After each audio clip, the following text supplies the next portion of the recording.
Hello everybody and welcome to this very special video featuring none other than Garry Kasparov. As you can see from the topic of the video, this video will include some information about a certain giveaway. But before that, as a way of an introduction, a longer one probably, I would like to share my experiences from my interactions with Garry Kasparov over the years. Well, there have been many years and I've met Garry on various occasions, and in this video I would simply like to share the history of those interactions and to show you how he has impacted me as a player, both psychologically and practically, as we shall see. Now, the position you see on the board is not there just for nothing, but we will come to that a bit later because it involves something spectacular. Now, to start my story with Garry, we have to go back to the year 1984. And that was the year when I was starting to play chess and I was following chess a little bit. And at that time, there was this player, Garry Kasparov, playing a world champion called Anatoly Karpov. And they seemed to be playing forever. And as I was following chess, I knew that this young guy, Garry Kasparov, he was using this opening called the Tarrasch defense. And I was watching the games, following the games and so forth, and I kind of liked this Tarrasch defense, you know, when Black gets this free piece play. And I know that he lost 2 games against Karpov in the opening, but that didn't bother me much, and I courageously used the Tarrasch defense in my first simultaneous game against the master, which I unceremoniously lost. But again, that wasn't really due to the opening, just like Kasparov, by the way. And the Tarrasch was in a kind of a big slump after that match. It was only in the beginning of this century that it started to get back to its, let's say, more popular ways. And in fact, I rekindled my love for the Tarrasch at the beginning of this century when I started using it and started understanding it a bit better and using it with good success. So that was the first time I kind of had this impact when it comes to Garry Kasparov's influence. Then we can move forward a little bit and go to 1989. Now, in 1989 was a historical year when it comes to the game of chess, because in that year the Investbanka tournament in Belgrade happened. And that was a historic tournament because at that tournament Garry Kasparov actually broke Fischer's record of the highest rated player in chess history. In fact, he played a magnificent event there, won convincingly, and broke the 2800 barrier. As it happened, my father took my sister and myself to Belgrade to witness the Investbanka tournament. And I remember that I was sitting in the audience and I was watching the players on the stage, and I still remember this really focused, energetic, really strong presence by Garry Kasparov as he was pacing down the stage. And my father claims that he was making exactly 13 steps in one direction and 30 steps in another direction as he was walking while his opponents were thinking. And I say this because it's kind of important, as you probably know that 13 is Garry Kasparov's lucky number. And indeed, I still remember this very focused, very determined, very like a bird of prey hunched statue of Kasparov over the board, literally dominating his opponents with this energy that was emanating from his being. I also remember that soon after that, I was trying to emulate this like hunched, let's say, posture at the board and trying to play with energy. And it kind of worked for me, at least for a while, as I won some important junior events back then. So that was my second interaction, you could say, with Kasparov, even though I didn't get to meet him personally. Now, then we can move a bit further and let's go to the mid-90s. Now, in the mid-90s, Kasparov, former second at that time former already, was Zurabaz Parashvili, and he was spending time in Macedonia at that period. He used to be Kasparov's second, but by that time he was no longer. So when working with the national team of Macedonia, he was obviously sharing some of his files and ideas from his work with Garry Kasparov. Now, I was not part of the national team, even though I should have been.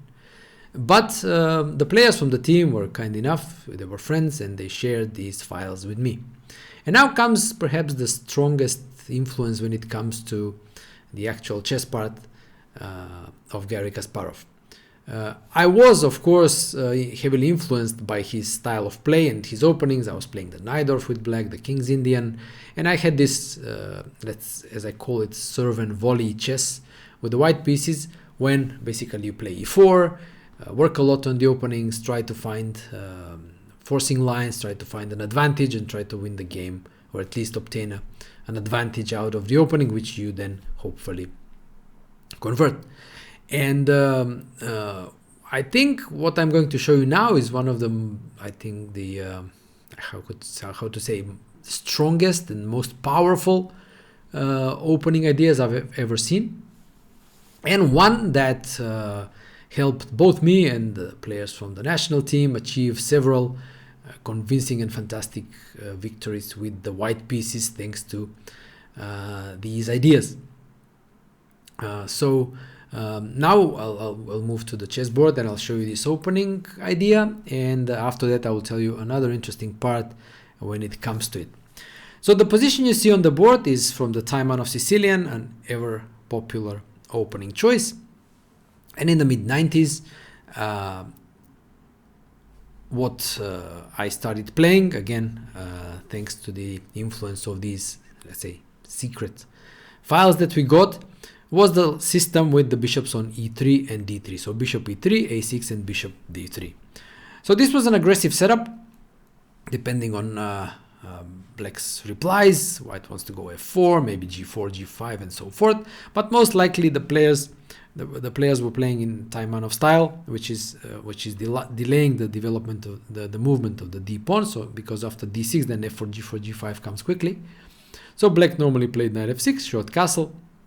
And now the most, let's say, Taimanov looking move is the move knight e5. Later on, when this idea that I'm going to show you became better known, let's say, players started to play b5, and this is much safer. Yeah, and here, admittedly, it was harder to create attacking chances, at least compared to the main line I'm going to show you. But knight e5 is standard. It was considered a main line. Yeah, the idea is to go knight g4 and harass the bishop on e3. So h3 is played by white, covering the g4 square, and now bishop c5. Again, standard Taimanov development, developing the bishop before playing d6. And now the move f4, attacking this knight on e5. So in this position, black has basically three replies. He can remove the knight to c6, to go to g6, or go to even play the move d6, yeah, which after fe5, d5, thanks to the pin on the knight on d4, because the bishop on e3 is not defended, black can leave the knight on e5 temporarily. And in this position, against black's two knight moves, Kasparov really had some great ideas. Now let's start with the move knight c6. Yeah.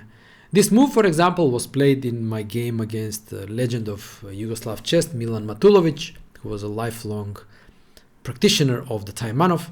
And now, again, thanks to the following idea, I managed to win a very nice, I wouldn't say spectacular game against the legendary player. This game was played in the Open Tournament in Skopje in 1997.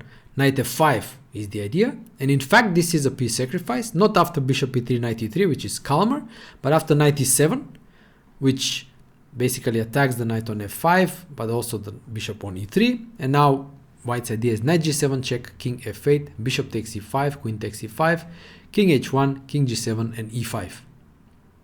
And as it turns out, white has excellent compensation for the piece. The knight can, after the knight moves from f6, knight comes to e4, queen can go to h5, f5 with tremendous attack.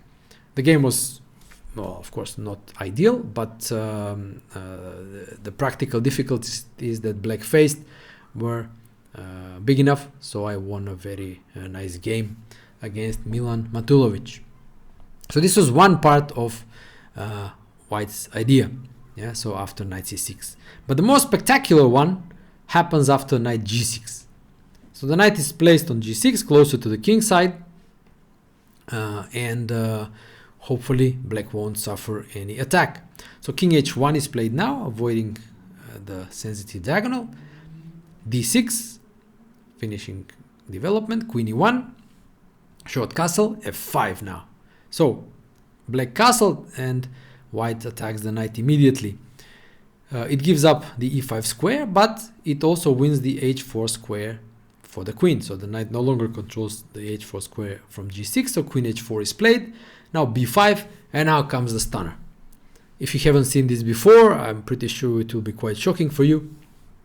And the move is rook f3. An amazing move, really incredible, passive, you could say, exchange sacrifice. The point being that after knight takes f3, g takes f3, the g file is opened, and as it turns out, white has a really strong attack. I've won several important games in this line, some important ones like last round wins in open tournaments. My friends have also won some spectacular games, and now comes the funny part, is that at that time, soon after these games were played, mine games unfortunately don't feature in the databases, so you won't find them, but you'll find some others. And after these games became public, I remember there was an opening survey in the New in Chess yearbook, and the best part was that the name of this survey was the Macedonian variation. And again, it was kind of sounded nice, but the truth was that this was in fact Garry Kasparov's idea. And like I said, it was shared with us by Zurab, who was working with the team at the time. So this was like one of these typical Kasparov ideas in the 90s, where he would find these really aggressive, sacrificial ideas, really always going for the throat from the get-go. And in fact, it was possible to play chess like this in the 90s, where the engines were not strong, and you could fight for the initiative from the start and try to win and play in this serve and volley chess. So those were the, let's say, good old days of the 90s. Now we move a bit forward, and we go to the year 2002. Now in 2002, I played the Open tournament in Linares.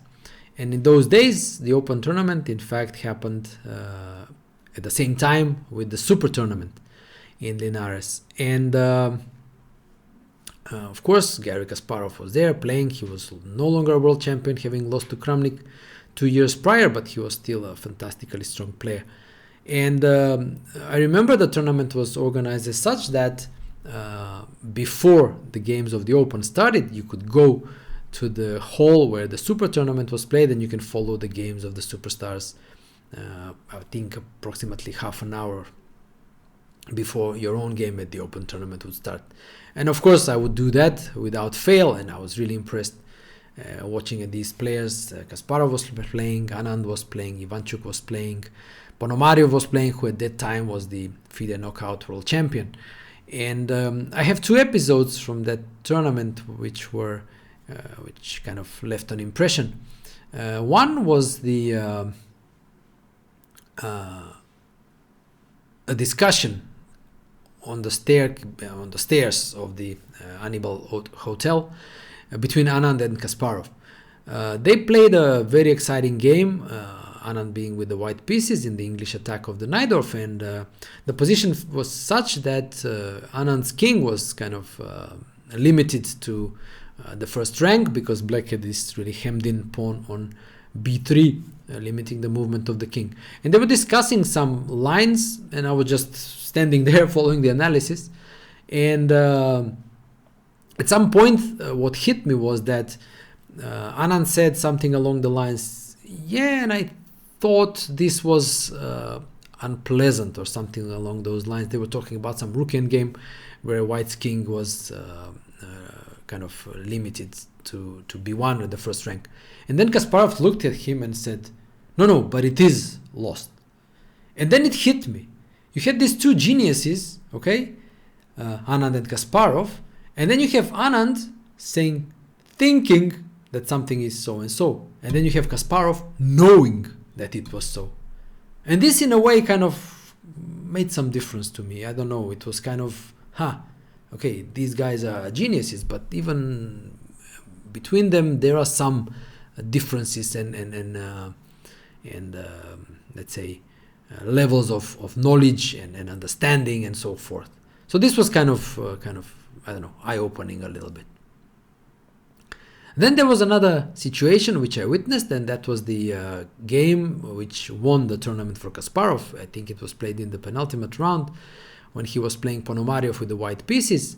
And at that time it was considered a principled battle because, like I said, Ponomarev was considered the FIDE, well, he was the FIDE knockout world champion, and the preparations for a possible match between Kasparov and Ponomarev were like very ripe. Yeah, they were discussing this a lot, and Kasparov won that game in really dominating fashion, and he sealed the win in the tournament. And what made a really strong impression on me was, as I was in the playing hall and the game was finishing, it was clear Kasparov would win.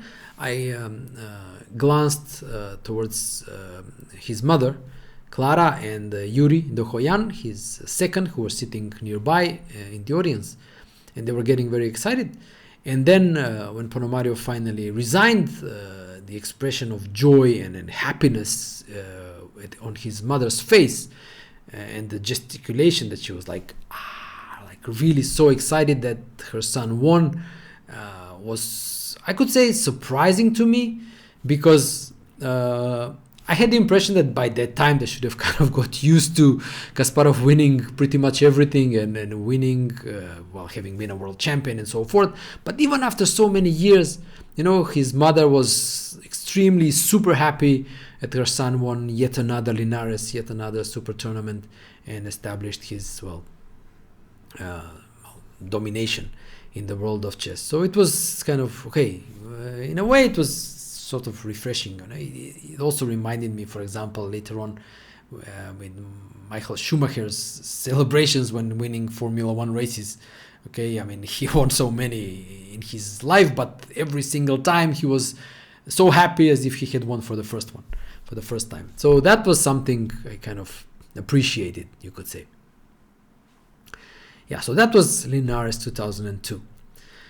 Then we slowly approached the end of Kasparov's career, and in 2004 I saw him play in the European Club Cup. It was held in Izmir in Turkey, and he didn't play so well there, but there was one episode that kind of I still remember very vividly. So he was playing this game against Gyula Saks, the Hungarian grandmaster. And it was an uneventful game. Kasparov was black. It was a short draw. Nothing really happening in the game. But I remember as I was playing in the same tournament, and I was walking around the boards. And as I'm walking around, I cast an eye to my left towards Kasparov's board. And Saks was not seated. So I saw Kasparov opposite me, okay, facing my direction, and I was just casually just walking around. And at that exact moment, as he was concentrating and thinking, Kasparov looked upwards, and our eyes met. And I can assure you, I still remember those unforgiving, piercing eyes. And I felt as if he saw through me. You know, they were so strong, like woof, like laser beams going through me. Like we met, the eyes met, but I felt like whoo, this was like so strong and so like it shook me. And mind you, I wasn't even playing him, I was walking around. Yeah. And then I thought, okay, my God, I mean, these players who had to face him on a regular basis and had to hold these looks from like a 1 meter, a meter and a half distance, sitting across him. It's like, my God, I mean, could not have been easy, you know, playing such a beast. And it's not a surprise that he was called Beast at the board. So this was like, woof, you know, I still remember that look, even though that was like, what, 20 years ago. So that was something like incredible. And then next year, Kasparov retired. Okay, 2005, he won his last Linares and he retired, and he no longer played competitive chess, at least officially. And the next time I actually met him and had the interaction with him was at the Olympiad in Tromsø in 2014. Now, that Olympiad was kind of special because during that Olympiad, the FIDE elections for the FIDE president took place, and it was those elections, it was Kasparov actually running for president against Kirsan Ilyumzhinov. And, okay, if you don't know, when there are elections, a lot of things happen. And even though at that time I wasn't really involved in chess politics, thanks to a friend who was involved in Kasparov's campaign, I had some access to, let's say, some events of the campaign. One of those was actually a boat trip. So in Tromsø, they organized a boat trip for the Kasparov camp. And I managed to be on that boat trip. And there I got a chance to see Kasparov in a more relaxed environment, where he was still his energetic self, but more relaxed, laughing, talking to people, chatting. And I remember there was a magician at the boat, and he was performing tricks, and Gary was really enjoying himself, laughing, and there was this also at some point a joke that I think he knew that his chances of becoming a president against Ilyumzhinov were thin, but at some point he said that, okay, maybe I should bring this magician, you know, for the moment when the election takes place and for the voting in particular. So that was fun. Also, a bit later, some days later, after the boat trip, there was this like a party where Kasparov was actually throwing this party as part of his campaign, and he was also giving away, the secret word, some very nice Samsung tablets, the latest edition at that time. And there was going to be a draw, okay, based on the entrances to the discotheque where the party was taking place. And I remember going to the party, I exited the hotel, and then a bird pooed on me. You know, it's like, come on, really? But, you know, sometimes, I mean, in my country at least, when a bird poos on you, they say it's good luck. I didn't consider it one back then, out of the hotel, but I went to the party, got my ticket, and guess what? My ticket was drawn, and I won the tablet. So went to the stage, got the tablet, we was doing some jokes and dancing, I don't know, and then I came downstairs from the stage, and Kasparov was there, and I went to shake his hand. I shook his hand, I thanked him, and I told him, okay, good luck for the elections. Perhaps you should still consider taking the magician with you. And he laughed, and it was kind of a light moment. Now, getting a bit closer to this secret giveaway, or not so secret by now, there was actually a point when at the Tromsø Olympiad that Kasparov was also doing a signing of his books at the time.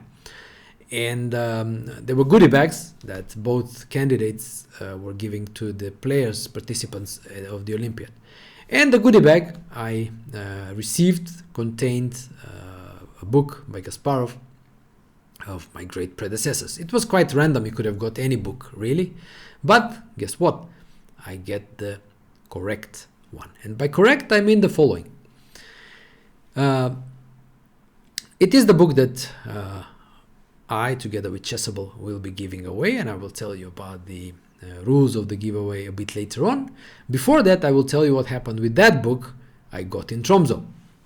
So Kasparov was was one day he was signing these books, and normally he would just be automatic about the signing. He would just take the book, sign next, sign next, sign next. But I had other ideas, and the fact I had other ideas was that day was in fact quite special. So I knew I was going to give up without a fight, even against Gary, and I see that he's like signing without any comments or anything, and but I had a plan.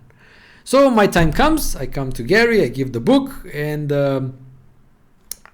he just automatically wants to sign, and I start saying, could you please dedicate this book? Or says, no dedication, no. And he starts like, he wants to just sign, But I don't stop, and I start explaining. And I say, look, can you please just listen? Today is my father's birthday. And my father taught me chess. And both his and mine favorite player is Bobby Fischer. And guess what? The book I had in the goodie bag was exactly Bobby Fischer's book. So, I know you like coincidences, and, you don't really believe in those. They happen for a reason. So don't you think it would be nice if you could dedicate this book to my father? And he just stopped, looked up. It's his birthday, eh? Okay, what's his name? And I tell him my father's name, and guess what? This is the book. And there you have it. Garry Kasparov, dedicated to my father. And that was really something. Because guess what? Garry Kasparov teamed up with Chessable, and the first course he did for Chessable is the My Great Predecessors series on Bobby Fischer, which is the book I just showed you. And he recorded more than 12 hours of video to explain his view on Bobby Fischer and his games. And in fact, this is the book that I am giving away in cooperation with Chessable. So you will get a signed copy of this book, of My Great Chess Predecessors on Bobby Fischer, signed by Garry Kasparov, and I get to choose the winner of the giveaway. So now I will tell you the rules of the giveaway. So I'm free to choose anybody I want. I don't have any restraints by Chessable. So I would like you to like the video, comment on the video, and subscribe to the channel. Now I will choose the winner based on the wittiest and most insightful comment you write on this video. So think about it. You'll have 2 days to do that. Think about something insightful, something funny, something interesting to say.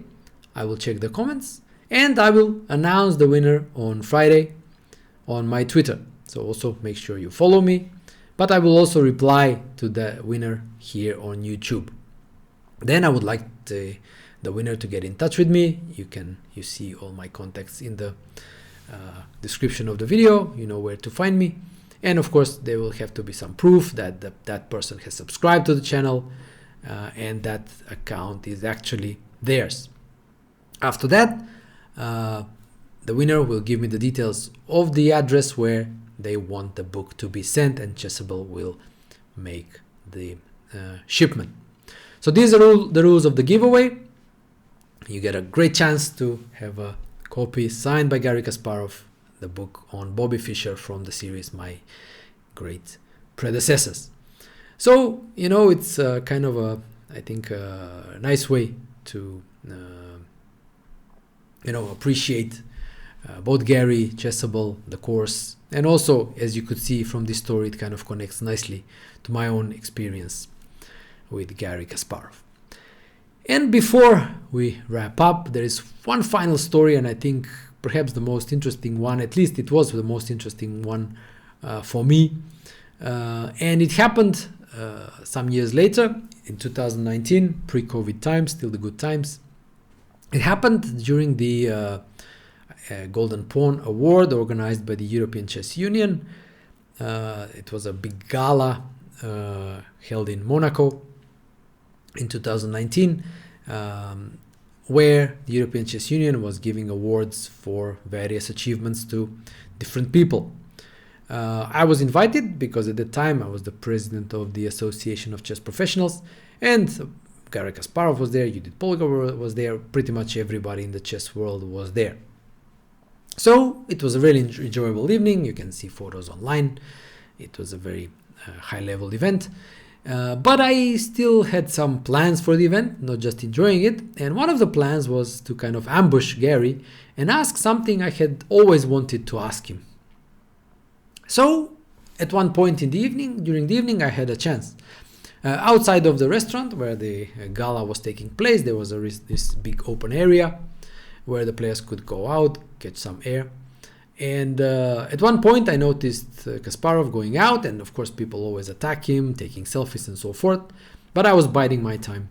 And at one point when he was just left alone, I jump in and I say, okay, Garry, hi, I won't bother you with a selfie, but there is something I would really like to ask you that I've always wanted to ask.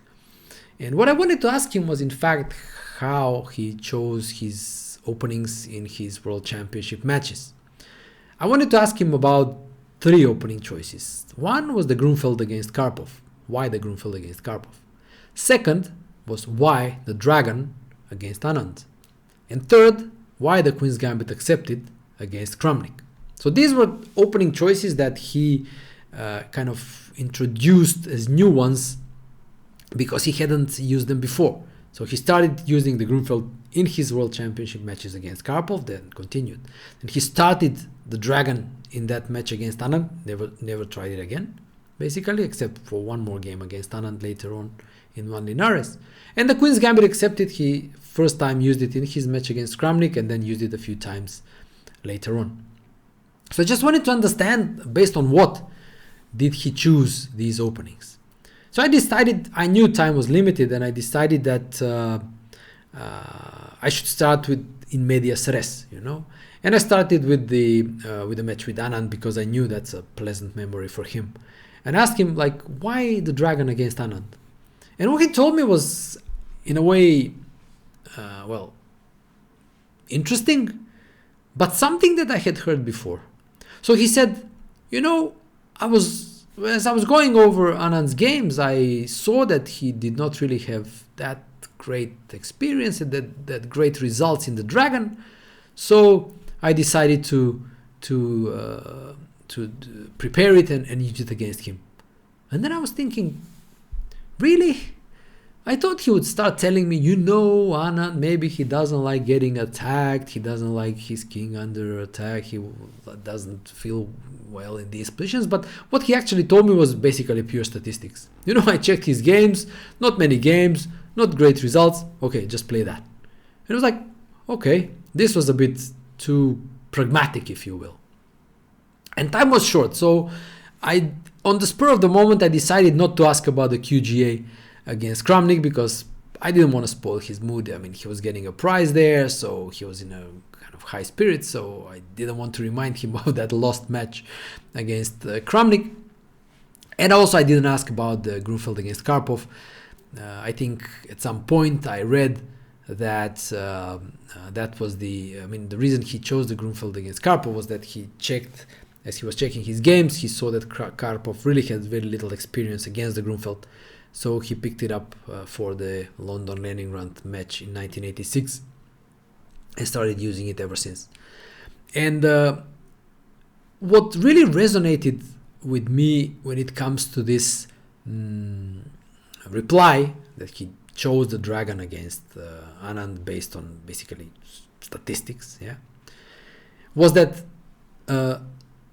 some years later, I was a guest at the Bangkok Open, and Nigel Short was also there. He was actually playing. And there was one night, there was this dinner organized by the organizers, and I was sitting next to Nigel, quite an enjoyable evening. And at one point I asked him the same question. I said, Nigel, why did you play the Queen's Gambit accepted against Karpov in 1992? And the answer was, I would say, uncharacteristically, or maybe even characteristically, almost identical to what Kasparov told me about the dragon against Hanat. Short said, well, you know, I was looking over the game by Karpov, and that opening one was one of the rare ones, if not the only one, that hasn't featured in any of his World Championship matches.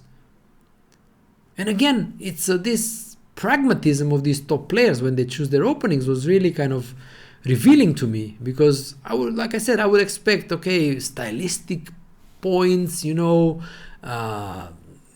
preferences, okay, some understanding of their personality, that they choose this specific opening aiming for specific positions. But no, not really, just pragmatism. You know, he hasn't studied this opening for his World Championship matches, probably he hasn't studied that deeply, so that's what I'm going to go for, simply increasing the practical chances of success.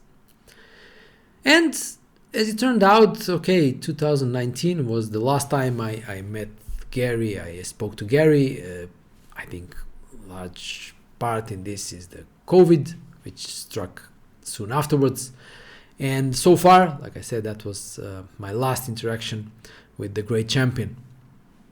So I hope you enjoy these stories, which I also found quite pleasant to remember. Some, you know, brushing with chess history and, you know, just some enjoyable and good memories with one of the greatest players of all time. So I will wrap up this video, and again I will remind you, don't forget, there is a giveaway. This is the book you're gonna get, Garry Kasparov on Fischer, My Great Predecessors Part 4. So make sure you subscribe to the channel, like the video, comment on the video, and I will choose the winner based on the wittiest, most insightful, most interesting comment you give to the video. Again, you have 2 days to do this. Today is Wednesday, and I will announce the winner on Friday. So take your time, think of something interesting to say, and let's be entertained. So guys, I hope you enjoyed my stories. I certainly did, recounting them. And well,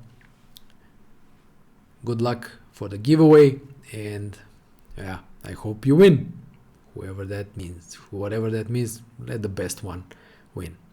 Take care all, and I'll see you soon. Cheers.